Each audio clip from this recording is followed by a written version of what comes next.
Thanks very much, Mark. You know, stocks continue to trade higher, but we are coming off a record day of volume here at the big board on Friday, over 3 billion shares trading hands. Now, we're not seeing that kind of volume today.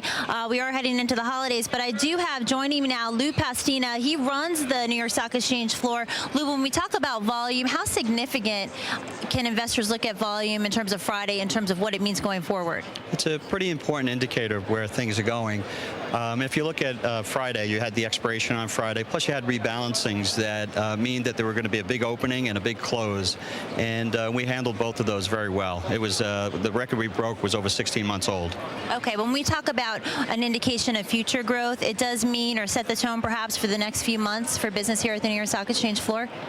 Well, it means that people were interested in options and also interested in trading in equities, and the issuance that we had last week of some of the securities on the floor means that there's interest in buying those securities.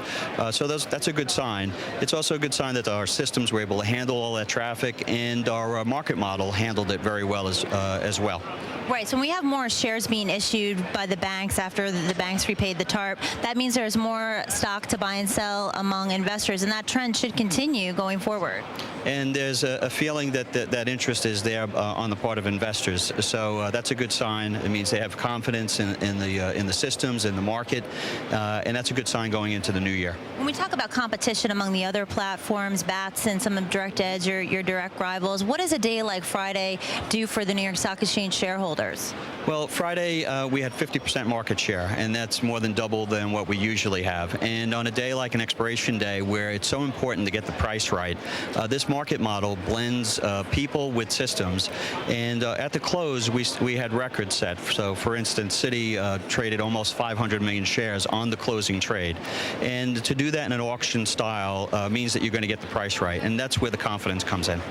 Great, we're going to leave it there. Thanks for your time, Julie. So definitely an interesting day on Friday here at the big board. 3 billion shares.